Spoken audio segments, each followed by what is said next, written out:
Well, first off, I would like to thank you for the question. It's a very important one, and I would like to begin by saying that human rights are at the forefront of this administration's foreign policy.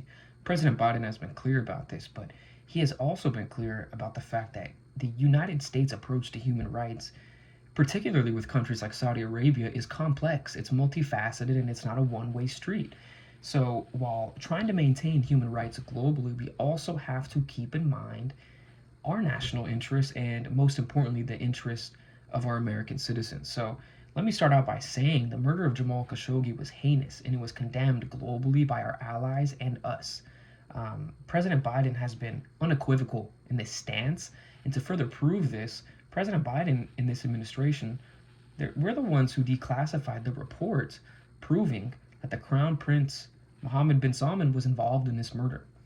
Okay, this is a huge first step to human rights globally, is you have to acknowledge the violation. Okay, and this is where the prior administration differs from us. The Trump administration was focused on more of a principled realism stance where it kind of is what it is, and we need to have relations with Saudi Arabia to protect our national interests.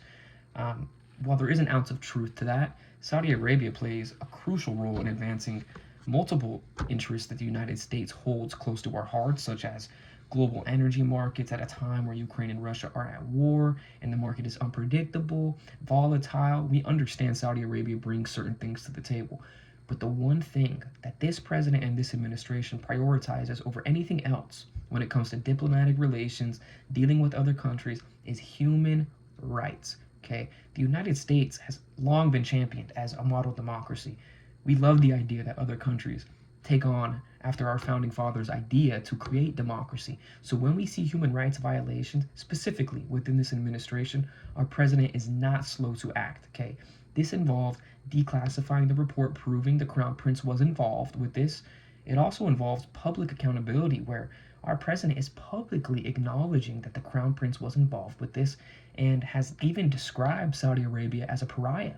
Okay, these are important things to consider. Yes, the president may be shaking hands with the crown prince at a meeting, but we are also not in the business of burning bridges and eliminating diplomatic ties, absolutely preventing us from achieving a human rights goal in the first place. If we do not have open channels of communication with these people, you can't expect for us to get anything done in the realm of human rights.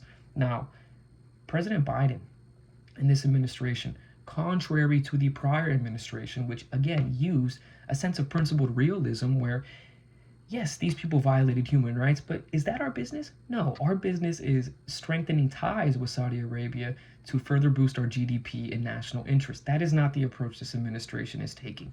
While understanding we need Saudi Arabia at the table for certain things, we do not let those things over prioritize our focus on human rights. Okay, that is the one thing I would like to state very clearly and emphasize very clearly.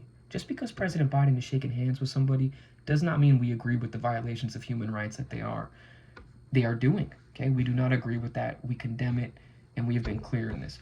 The Biden administration's approach to this issue has been from really you can view it from a liberalism perspective and also a sense of realism, knowing that hey, we're not going to go around acting like people owe us something. We need to get these people to the table in order to achieve our human rights goal. It is as simple as that.